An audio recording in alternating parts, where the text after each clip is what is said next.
Jim Bowie, Jim Bowie,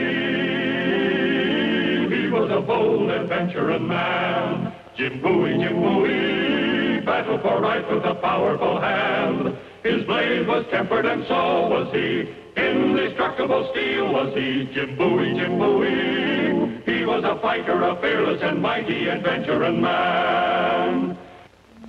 Jim Bowie, whose name one day was to be written into the annals of brave men at the Battle of the Alamo, along with those of Davy Crockett and Colonel Travis, is on his way home again, heading south along the Natchez Trace toward his plantation in Opelousas, Louisiana.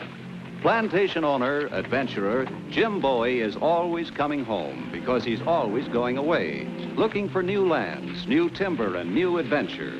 But he never stayed anywhere very long, just until the adventure was finished, and then he'd start drifting homeward again. That is, unless another adventure delayed him.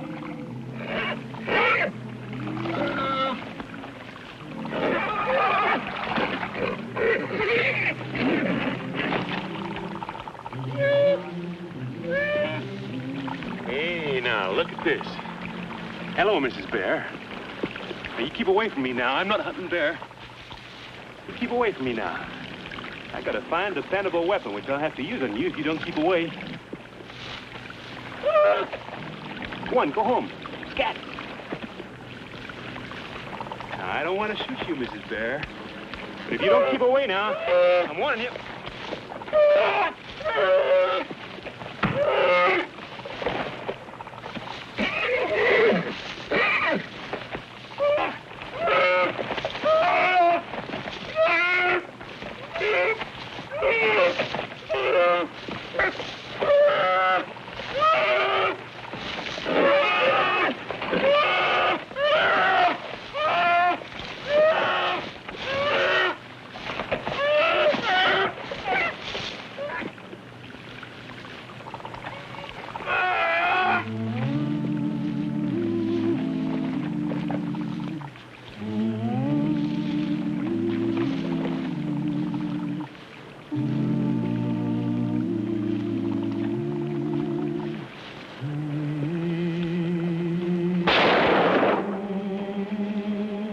Dependable weapon.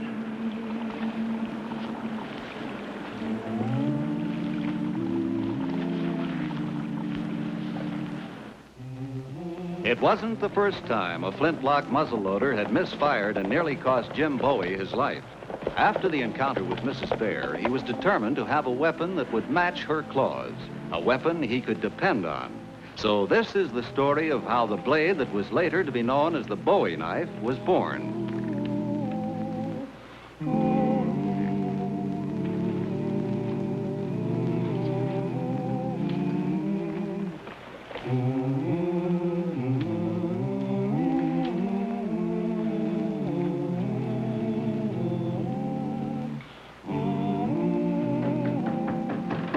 Anyone here? Mr. Black? Mr. Black? Well, Sam Black don't live here no more, mister. Moved down to the country. Oh. Hey, can you tell me, is there a doctor in town? Yep, traveling doc, over at Yancey's store, making his regular monthly visit.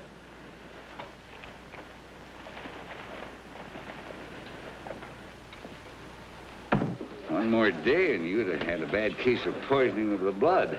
Clean it up good, Doc. Hey, a mug of ale for my friend Jim Bowie, and a mug for me to keep him company. Every time the doc comes around, this thieving bunch of riffraff moves in. Keep your eye on Gypsy Joe and Louie and the cash box. You want that blanket? It'll cost you $1. Here's some mail, Jim. Well, thank you, Yancey. Well, here's quick healing to that arm of yours.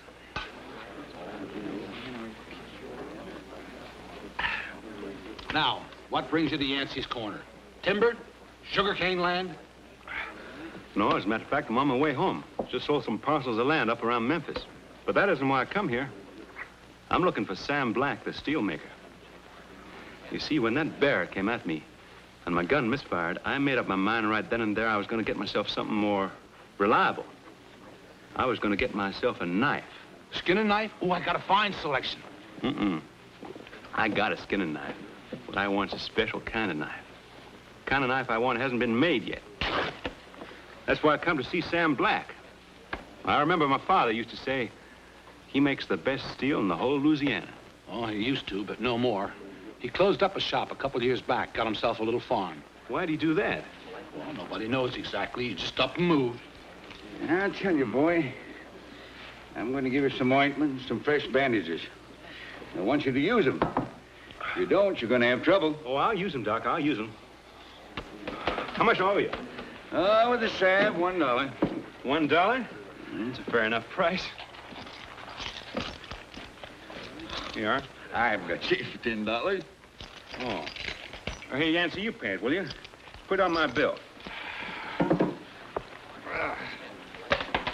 Thanks. Now keep that clean, you hear? Yes, I will. Thank you, Doc. Where's this farm the blacks have moved to? Bayou La Tourneau. Straight south by the river road, about 6-7 miles. Yeah? I think I'll go have a talk with Mr. Black. I want him to make me a knife. So do a lot of people. I can sell anything he makes. If you can persuade him, let me know, huh? Well, maybe a little of this gold will persuade him. Thanks for the ale, Yancey. I'll see you on my way back. Right.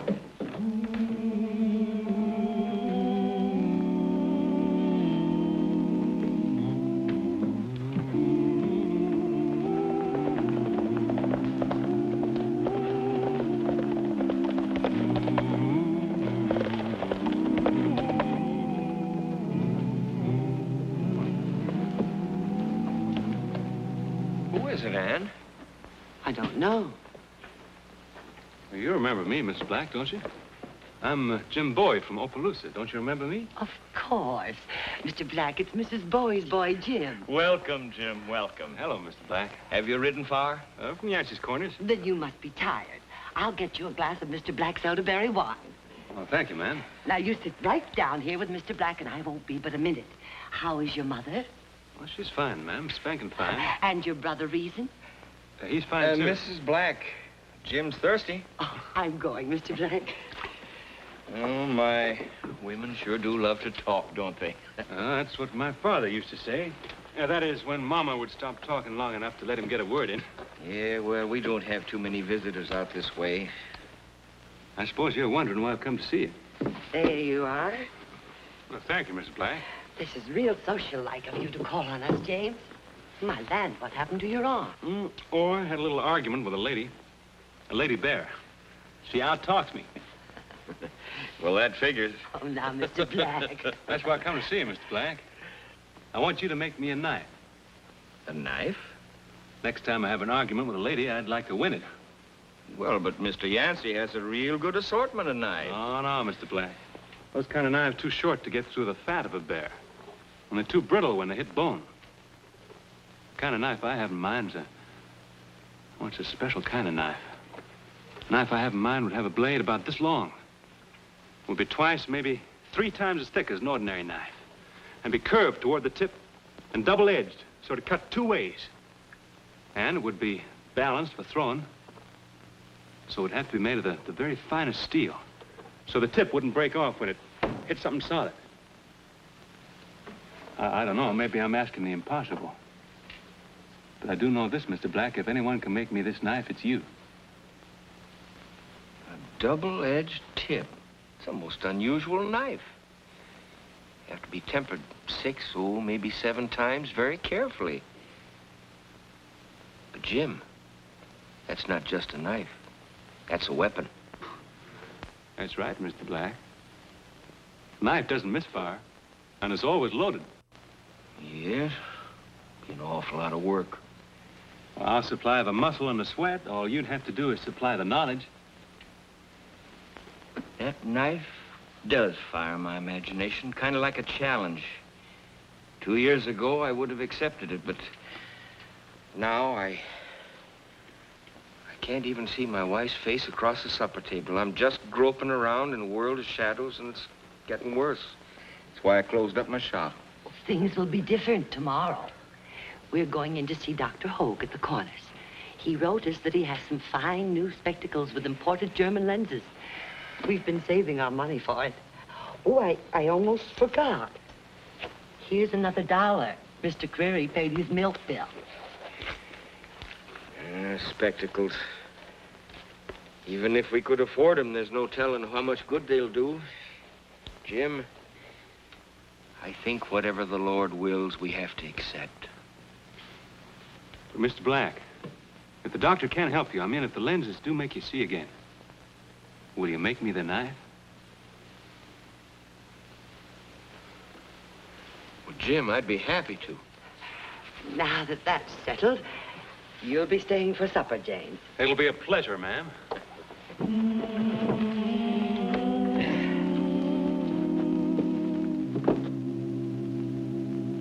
There. That ought to hold you until you get home. Thank you, ma'am. Now, if you have time, I can fix your jacket for you. No, I think I ought to be going now. Wouldn't you like some more coffee, Jane? Well, maybe just half a cup. Where do you learn to make steel like this, Mr. Black? In the old country. What's the secret? Tempering. It's like a good stew, Jim. It isn't what you put into it, it's how you cook it that counts. I'll get your horse. No, I'll get it. Keep your Fix seat. your coffee. Mr. Black can get your horse.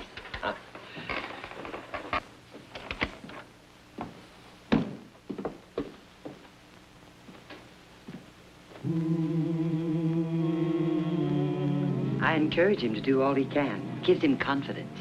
You're not only a good cook, you're a wise woman, Miss Black.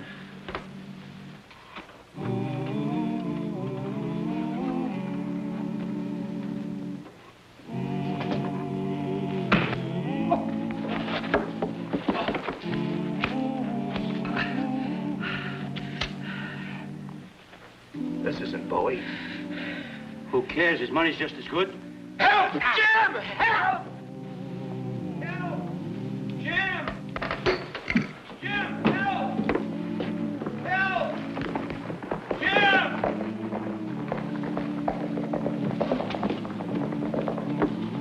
Mr. Black, what happened? Are you all right? Are you all right? Somebody hit me on the head and took all my money. Who was it? Did you see him? No, I didn't see him. Did they say anything? Yes, one of them said, "This ain't Bowie."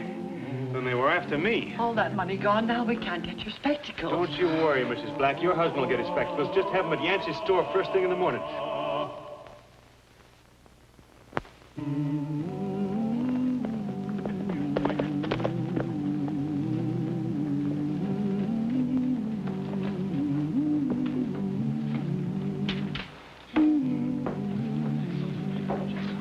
See Mr. Black? Yeah, I saw him. He was beat up and robbed. He couldn't do any work. That's why I come back here. Give me a room for the night, will you, Yancey? Sure, just sign the book and give me $1. Oh, better make it $2. I paid the doc for you, remember? All right. Take care of my horse, will you? 50 cents more. There you are. That suit you? Well, don't get mad about it. Everybody has to sign. You look like you can't read. I can read all right, don't worry. I want you to put the rest of this gold in the safe for me. I ain't got a safe. It was stolen. Oh, well, give me a room with a good strong lock on the door. Ain't got no keys. One by one, they just come up missing. This is a fine hotel. You make it easy for thieves, don't you? Well, if you're so scared of getting robbed, just shove your bed against the door. Oh, that's not good enough. Give me a hammer and some nails. I'll nail the door up. You shouldn't carry so much money anyways. Well, I have to till I get to the bank in Opelousas. Here, nail yourself a number 6 down the hall. Number 6 got a window? One of my best rooms. Plenty of fresh air. Good. Fresh air is one thing I like. Good night. Good night. Beats me. Traipsing around the country, carrying a fortune on him, just looking for trouble. Give me a nightcap, Pete. Make it a double.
right, Jim? Yeah, I'm fine. Just been entertaining a couple of visitors. You know these two? Yeah, it's Gypsy Joe and Louie. Yeah, these are the two who robbed Mr. Black, all right? This is his money pouch. Well, I've been watching these filthy scum for a long time. You got any place we can lock them up while we send for the sheriff? Yeah, I got a hog sty out in back. It's full of fertilizer, though. Yeah? Just the place. You grab the other one. Right. Now, just a minute. Now, tell me when the small letters are clear.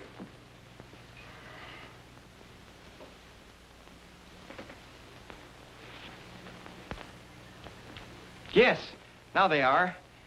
I-O-E-T-C-E. Oh, I tell you, Sam. I don't blame you for grinning, Jim. Looks like you're going to get your knife. Oh, I wasn't grinning at that. You know, you need 2 pairs, Mr. Black. Oh? Yeah, one for close work, one's your hand on, and another pair for distance. Mr. Black, can you identify these 2 gentlemen here at the counter? Of course I can. That's my old friend Yancey and Jim Bowie. Thanks for giving me my eyes back. Sam, I didn't. Oh, wait a minute. You're all blurred. My close glasses, if you please, Mrs. Black. Yeah. Oh, thanks again, Jim. Nice to see you, Yancey. How about this?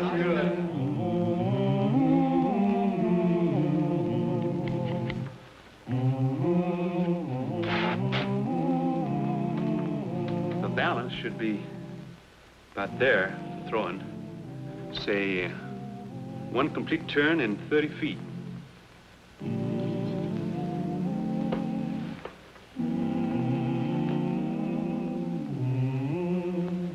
Light the forge, Jim. Yes, sir.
Perfectly fine.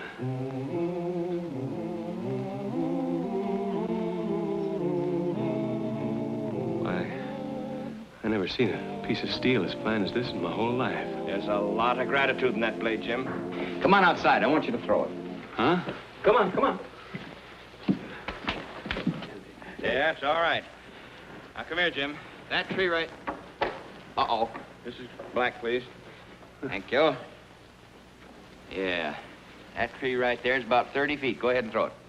It's such a beautiful thing. I hate to risk it. Oh, it won't break. You sure? I'm sure. Go ahead. All right.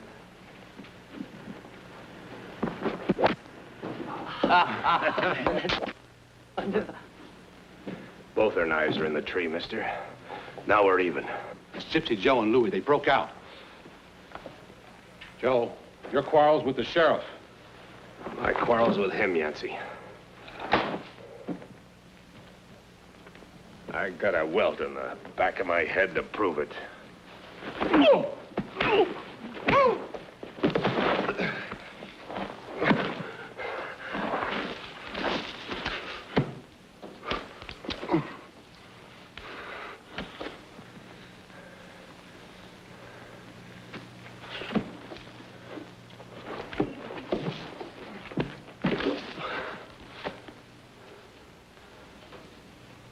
Well, now.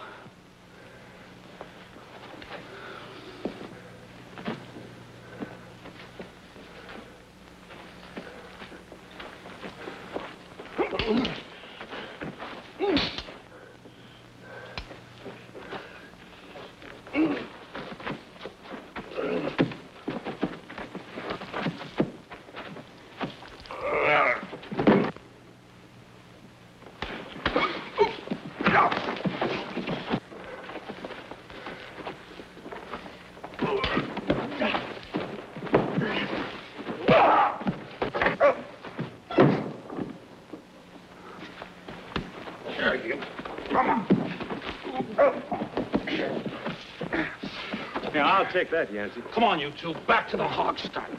And Yancey, will you keep him there till the sheriff gets here? Oh, it worked fine, Black. Just fine. Yeah, there's just one defect.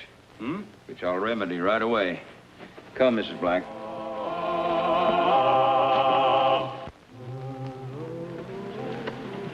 Here you are, Jim. Hey, you put a strip of brass along the back. Yes, the brass is softer than steel. Catch your opponent's knife, and his blade won't slip off so easily. My opponent? Mr. Black, I didn't want this knife for fighting men. Jim, there are men in this world who are more savage than beasts. Use this wisely, and may it always protect you. Thank you. I made this for it, James. Well, thank you, Miss Black. Thank you both very much.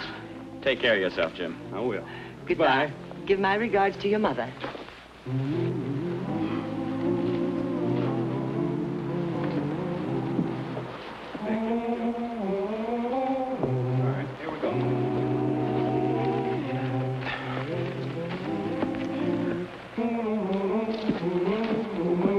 This is the true story of how the knife was born. The knife that was to grow in legendary feats until it was known the world over by the name of its inventor, the Bowie knife.